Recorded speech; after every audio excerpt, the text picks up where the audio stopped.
तोच वरवड बकाल येथे 2 देशी कट्टे व 4 जिवंत काडतुसांसह एक आरोपी ताब्यात। बुलढाणा स्थानिक गुन्हे शाखा पथकाची तामगाव पोस्टे हद्दीत कारवाई। बुलढाणा जिल्ह्यातील संग्रामपूर तालुक्यात येत असलेल्या तामगाव पोलीस स्टेशन हद्दीत एका आरोपीकडून 2 देशी कट्टे व 4 जिवंत काडतुसांसह एकूण 84,000चा मुद्देमाल जप्त केला। सदर कारवाई आज दिनांक 4 नोव्हेंबर रोजी वरवड बकाल येथे स्थानिक गुन्हे शाखेचे पथकाकडून करण्यात आली आहे। या प्रकरणात नांदेड येथील एका तरुणाला अटक करण्यात आली आहे। प्राप्त माहितीनुसार बुलढाणा स्थानिक गुन्हे शाखा मिळालेल्या माहितीनुसार संग्रामपूर तालुक्यातील वरवड बकाल येथे एका आरोपीकडून 2 देशी कट्टे व 4 जिवंत काळतुसे अशा एकूण 84,000चा मुद्देमाल जप्त करण्यात आला। यामध्ये पवन वासुदेव कोकाटे वय 34 वर्ष राह नांदेड असे आरोपीचे नाव आहे।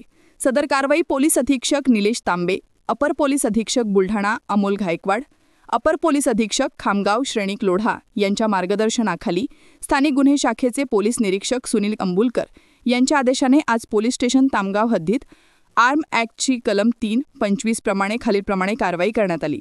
सदर कारवाई PSI पंकज सपकाळी, एजाज खान, अमोल शेजोळे, अजीज परसुवाले, शिवानंद हेलगे यांच्या पथकाने केली आहे। सदर प्रकरणी पोलीस स्टेशन तामगाव येथे गुन्हा दाखल करण्यात आला असून पुढील तपास तामगाव पोलीस करीत आहेत।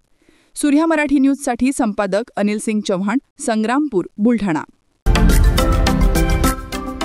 महाराष्ट्रातील महत्त्वाच्या व ताज्या घडामोडी जाणून घेण्यासाठी आजच आमच्या सूर्या मराठी न्यूज चॅनलला सबस्क्राइब करा आणि बेल आयकॉन प्रेस करा।